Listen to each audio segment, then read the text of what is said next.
말을 보물처럼 여기게 만들어라.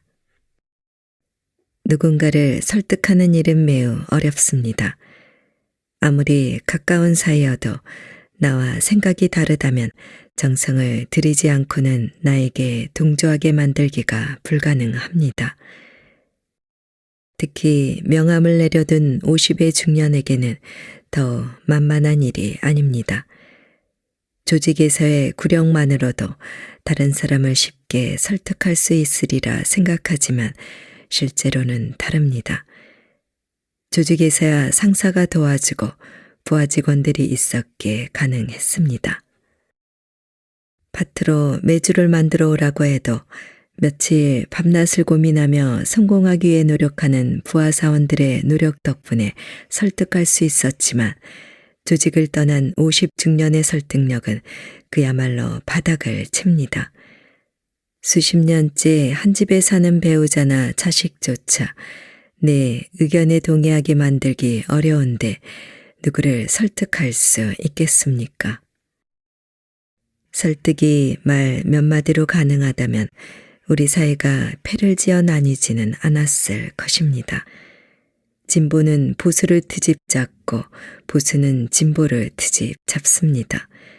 남자는 여자를 미덥지 않게 생각하고 여자는 남자를 미덥지 못하게 생각합니다.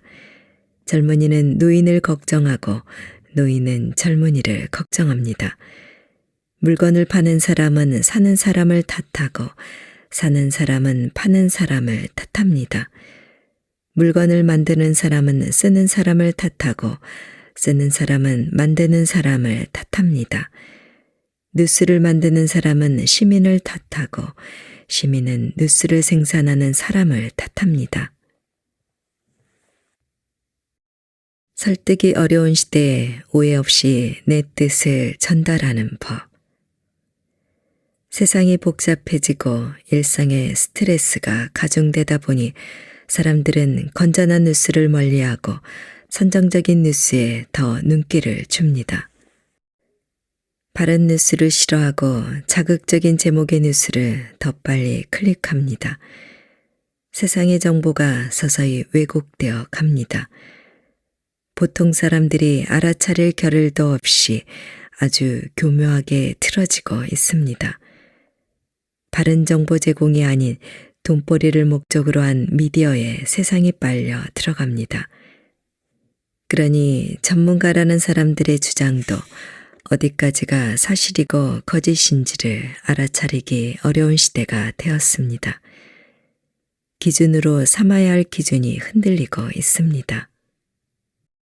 누군가를 설득하거나 이해하기 어려운 혼돈의 시대에 살고는 있지만 그래도 누군가를 꼭 설득해야 할 때가 있습니다.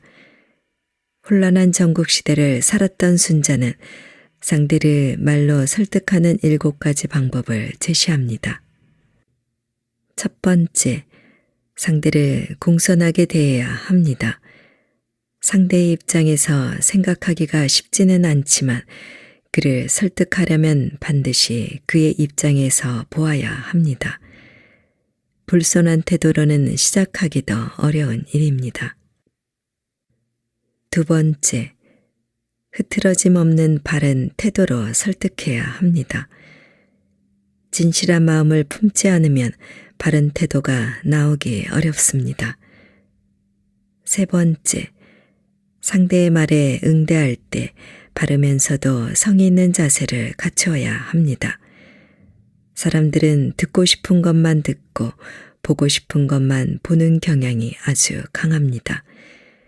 그러니 설득할 때는 이런 우를 범하지 않고 상대가 들려주고 싶어 하는 것을 찾아서 듣고 상대가 보여주고 싶어 하는 모습을 잘 선택해 말하는 노력이 꼭 필요합니다. 네 번째, 내 의견을 주장할 때 조금 더 굳건하고 강하게 말해 의지를 보여주어야 합니다. 말에는 의지가 담겨야 합니다. 의지가 담기면 힘이 들어가고 당당해 보입니다. 다섯 번째, 상대의 이해력을 높이기 위해 쉬운 비유를 들어 말하는 편이 좋습니다. 여섯 번째, 상대가 혼란을 겪을 때 전후좌우 사리를 밝혀 분명하고 명확하게 밝혀주어야 합니다. 7번째, 내 의견이 서로에게 도움이 된다는 것을 이해시켜 상대가 기뻐하고 좋아하게 해야 합니다. 그러면 순자의 가르침처럼 그것을 마치 보물처럼 여기고 진귀하게 여기며 귀중하게 여기고 신묘하게 여기도록 하는 것입니다. 그렇게 하면 언제나 받아들여지지 않는 일이 없을 것입니다. 어느 항목 하나 만만한 게 없습니다. 그만큼 설득은 정성이 들어가야 합니다. 반대로 생각해 보면 더 이해하기 쉽습니다. 저 7가지의 정성도 보이지 않으면서 설득하려 든다면 누구라도 쉽게 설득당해 주지 않을 것입니다. 둔한 말도 느릴 뿐 천리말을 따를 수 있다. 모든 나이가 시작하기에 적당하다. 많은 50대, 60대, 70대는 지난 경력과 삶을 뒤돌아본 후 새로운 도전을 고민하다가 결국 꼬리를 내리고 오늘에 안주합니다. 50대는 말합니다. 새로운 도전, 30대는 빠르고 40대는 적당하고 50대는 너무 늦어요. 60대는 말합니다. 새로운 도전, 40대는 빠르고 50대는 적당하고 60대는 너무 늦어요. 70대는 말합니다. 새로운 도전, 50대는 좋고 60대도 가능하지만 70대는 너무 늦어요. 50대도 늦었고 60대도 늦었고 70대도 늦었다는데 누구의 말이 맞고 누구의 말이 틀릴까요? 모두 맞는 말 같기도 하고 모두 틀린 말 같기도 합니다. 그런데 어떤 50대는 이렇게 말합니다. 50대가 시작하기에 가장 적절한 나이입니다. 이제까지의 경험을 살린다면 지금처럼 좋은 때가 없습니다. 세상을 보는 눈도 생겼고 경력도 튼튼하고 도와줄 만한 인맥도 있기 때문입니다. 어떤 60대는 이렇게 말합니다. 60대가 시작하기에 가장 적절한 나이입니다. 내가 하고 싶은 것을 해볼 수 있는 최적의 나이가 60대입니다. 이제는 내가 하고 싶은 그 어떤 것을 해도 누가 뭐라고 하지 않습니다. 어떤 70대는 이렇게 말합니다. 70대가 시작하기에 가장 적절한 나이입니다. 지금까지 하고 싶은 일을 못하고 평생을 다른 일을 위한 의무감으로 살았다면 70대는 원하는 일을 해볼 마지막 시기일 수 있기 때문입니다. 70대 이후로는 건강을 비롯해 많은 제약이 따라올 가능성이 높습니다. 그렇습니다. 50대도 60대도 70대도 모두 가능한 나이입니다. 인생의 목표가 아무것도 하지 않는 것이라 해도 그렇게 살기란 쉽지 않습니다. 물론 새로운 목표를 정하고 도전하는 것도 쉽지 않습니다. 그래도 아무것도 하지 않는 것과 무언가를 하는 것, 둘 중 하나를 선택하라면 후자가 쉽다는 것을 사람들은 알고 있습니다. 아무것도 하지 않은 채 그저 쉬기만 하는 것은 어쩌면 죽음보다 더 힘들기 때문입니다.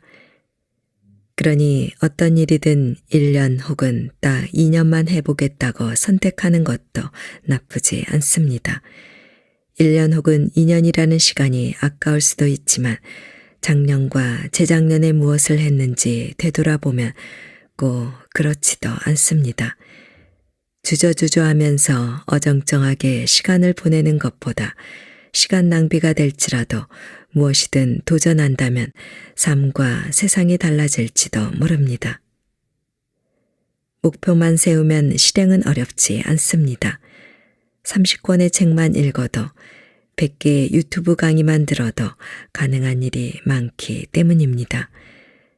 나이가 아닌 선택의 문제입니다. 무언가를 선택했다면 다음은 꾸준함의 문제입니다.